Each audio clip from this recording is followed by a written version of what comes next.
Et pour les autres questions, nous, Benji et moi, nous ne sommes pas séparés en fait. On a le droit de faire des vacances l'un sans l'autre. Enfin, ça arrive à tout le monde. Un bébé. Parce qu'apparemment, si je fais des vacances sans toi, ça veut dire que je suis plus avec toi. La preuve que non, rien. Bon, là, en l'occurrence, j'ai plus une vue sur tes fesses que sur toi, mais... Non, mais je galère, je te dis, putain. Bon, mais je vous rassure, Petit et moi, ça va très bien. Voilà, ça nous fait même du bien de pas se voir des fois. Ouais, ouais. Voilà, chacun prend un petit peu d'air, on se retrouve mieux comme ça. Là, tu Attends me 2 secondes, c'est quoi ce t-shirt? Tu me déranges. C'est mon t-shirt. Le mec, il m'a piqué mon t-shirt. En même temps, t'es tellement grosse que tes t-shirts ils sont confortables. Je rigole, mon amour. Monter toute ma vie. Non, mais je veux Vous dire, avez voilà, vu comment il me mes parle. t-shirts, c'est. Putain, mais je suis tellement grosse, t'as dit. Non, mais je veux dire, tes t-shirts, t'achètes des tailles XL, donc ça me va. Bah, parce que pour traîner, oui, j'aime bien mettre des gros t-shirts. Mais moi aussi. Super le mec, quoi. T'es tellement grosse que je mets tes t-shirts. Ça veut dire que t'es gros aussi, alors. Et là, moi, ils vont large. Ouais, c'est ça. Non, mais je suis gros. Je suis un gros porc. Est-ce que votre chérie, quand vous étiez enceinte, ou si vous êtes enceinte, aussi a pris du poids? Parce que mon chéri, il a... Donc voilà, tout ça pour dire que mon chéri, depuis que je suis enceinte, il vit la grossesse avec moi. Bon, je sais qu'il y a beaucoup de personnes qui se demandent aussi par rapport à ma rupture soudaine et puis ma réconciliation soudaine aussi. Donc je vais vous en parler un petit peu, je vais pas trop rentrer dans les détails, je vais faire ça brièvement parce que je me dois de vous expliquer un peu vu que vous me suivez et que je partage ça avec vous. Donc il faut savoir que moi déjà, en temps normal, je suis quelqu'un de très lunatique, très bipolaire. J'ai pas du tout un caractère qui est facile à gérer. Et je prends aussi beaucoup de décisions sur le moment, sans réfléchir. Voilà, je suis très impulsif. Et Floriano, donc mon chéri, est un peu comme ça, très impulsif aussi. En fait, on vit tellement un amour passionnel, on s'aime tellement que des fois, ça nous arrive de nous disputer, comme dans tous les couples. Sauf que voilà, comme on est tous les deux très impulsifs, eh ben, on envoie vite tout péter, mais on sait que ce sera pas possible.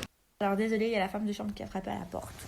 Donc je disais, voilà, on se quitte et on se rend bien compte en fait qu'on ne peut pas se quitter parce qu'on sait, mais parce que voilà, des fois on réfléchit pas, on est peut-être encore un peu jeune et donc du coup on prend des décisions sans réfléchir, on les regrette après.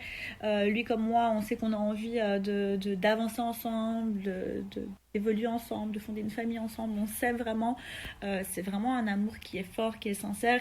Je ne compare pas du tout cet amour-là avec mes anciennes relations parce qu'en fait, il n'y a pas à comparer parce que ça n'a jamais vraiment été des grands amours pour moi. Faut pas oublier que ce que je vous ai montré aussi, c'était un petit peu le coup de buzz, on va dire. Voilà. On sait bien comment ça se passe dans les émissions de télé. Je vais pas revenir sur ces garçons-là parce que bon, j'ai pas envie d'être méchante avec eux, mais bon, c'est pas du tout comparable en fait. Et quand je dis je suis trop amoureuse et tout ça, c'est parce que je suis quelqu'un qui parle beaucoup, qui est très expressif, un peu extravagante, un peu faux folle. Et du coup, j'ai tendance. Ces garçons-là ne méritent pas que je sois méchante avec eux, mais ils méritent pas non plus que je sois gentille. Enfin, je m'en fous quoi. Mais juste pour vous dire que c'est vrai que des fois j'ai tendance à être très expressif et on peut des fois penser que du coup je vais dire c'est l'homme de ma vie à tout le monde. Mais pour le coup, je peux vous assurer, c'est parce que j'ai le plus cher sur tout ce que j'aime le plus au monde que Floriano est vraiment l'homme de ma vie et que je suis vraiment amoureuse de lui et que voilà, mon cœur est vraiment à lui et qu'il est vraiment dans mon cœur. Enfin voilà, c'est vraiment un réel amour. Donc maintenant, comme je vous expliquais, par rapport à ma séparation, c'est vrai que moi je suis quelqu'un qui est très indépendante, qui a toujours été très indépendante, qui a eu du mal à faire rentrer quelqu'un dans sa vie pendant longtemps. Et c'est vrai que une vie de couple c'est complètement différent, ça change beaucoup. Et des fois on n'arrive peut-être pas souvent à se mettre d'accord sur la même chose et du coup ça peut créer des conflits. Mais le plus important c'est de savoir malgré tout qu'on on peut réparer, on peut en discuter, on peut essayer de faire arranger les choses. Et je pense justement... J'allais donc dire, je pense justement que cette séparation, parce que ça a vraiment été une séparation, vraiment, vraiment s'est séparé. Et je pense que cette séparation, donc, du coup, nous a vraiment permis de savoir en fait que il fallait plus qu'on réagisse comme ça, il fallait pas qu'on se quitte sur des coups de colère, sur des disputes, parce qu'en fait on peut pas être l'un sans l'autre, parce que justement on s'aime trop. Et je pense que cette séparation en fait nous a permis d'ouvrir les yeux sur ce qu'on voulait vraiment et aussi sur ce qu'on ne voulait plus. Donc voilà, c'est un petit peu un mal pour un bien. Moi je vous avais pas trop expliqué, j'étais pas trop rentrée dans les détails, parce que là j'étais très affectée par la séparation, j'étais vraiment pas bien, vraiment. Je pense que la seule personne qui l'a vraiment vu, l'a vraiment su, c'est ma meilleure amie Sandra. Océane aussi, quand elle est venue à Bruxelles, elle m'a vu vraiment pas bien. Après j'avais pas envie de l'étaler spécialement sur les réseaux sociaux que je sois pas bien, parce que voilà, j'avais pas envie et puis ça servait à rien. Mais pour le coup, voilà, comme je vous dis, mais grâce à tout ça, ça nous a fait prendre conscience des choses. Pour ma part, je pense que je dois être moins en colère, moins m'énerver pour rien. J'ai aussi un problème, moi, c'est que je reconnais jamais mes torts. Donc, par exemple, quand j'ai merdé et que je sais que j'ai merdé, j'arrive jamais à dire excuse-moi, t'as raison, j'ai fauté là-dessus. Voilà, j'ai une grosse fierté et quitte à essayer de retourner la situation pour que ce soit lui qui limite s'excuse. Voilà, je pense que ça, c'est un peu toutes les filles. On a une fierté et après, voilà, c'est une fierté qu'il faut mettre de côté, surtout que on a quand même notre homme devant nous et que quand on est en couple, on ne devrait pas avoir de fierté avec la personne avec qui on est. Comme lui aussi s'est rendu compte qu'il devait changer certaines choses. Donc voilà, c'est un mal pour un bien, on s'est bien retrouvés et maintenant on va bien faire les choses. D'ailleurs, on a des nouveaux projets ensemble. Des projets que j'avais peut-être un peu peur d'aboutir, de faire avant cette dispute. Et puis grâce à tout ça, je me suis rendu compte qu'en fait, je l'aimais et que je voulais juste être avec lui. Je sais pas si vous avez ça aussi, mais genre moi par exemple, je sens à l'intérieur de tout mon être que c'est l'homme que j'aime, que je veux que ce soit le père de mes enfants, que je veux avancer avec lui, même si des fois on se dispute, même si des fois il m'énerve et comme moi je peux l'énerver, je le sens encore au fond de moi.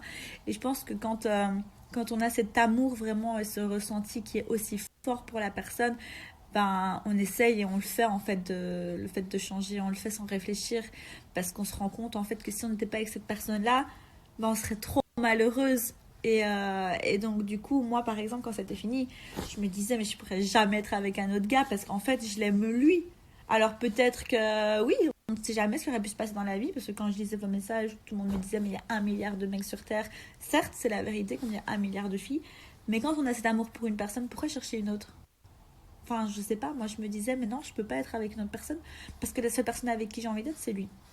Voilà, je sais pas si vous aussi vous avez ce ressenti comme ça à l'intérieur de vous, mais le drôle dans tout ça, c'est quand vous vous séparez de la personne et que vous êtes en mode déter, mais déter de rien du tout en fait, parce que vous êtes là à dire non mais sur ma vie, je ne me remettrai plus jamais avec, c'est terminé, toutes vos copines vous disent ouais c'est ça, on sait très bien que tu vas finir avec, mais vous assurez, vous affirmez que non, vous n'allez pas vous remettre avec, et en fait vous attendez qu'une chose, c'est qu'il vous envoie un message pour courir le rejoindre.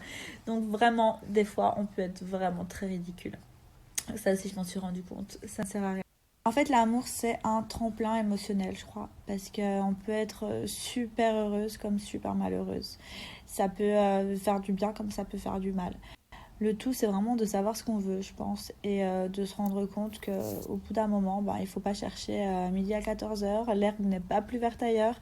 Que des disputes, ça arrive dans tous les couples. Et de pas toujours aussi pouvoir se comprendre, ça arrive dans tous les couples. Je pense qu'au bout d'un moment, quand on s'aime vraiment, chacun doit faire des efforts, chacun doit faire des concessions et chacun doit s'adapter à l'autre. Ça, c'est quelque chose de très important que j'ai aussi compris avec le temps. Voilà, parce que quand on aime une personne, on peut pas forcément être comme elle. Voilà, on n'a pas les mêmes traits de caractère spécialement, on n'aime peut-être pas spécialement les mêmes choses. Le tout, c'est vraiment d'apprendre à s'adapter l'un à l'autre.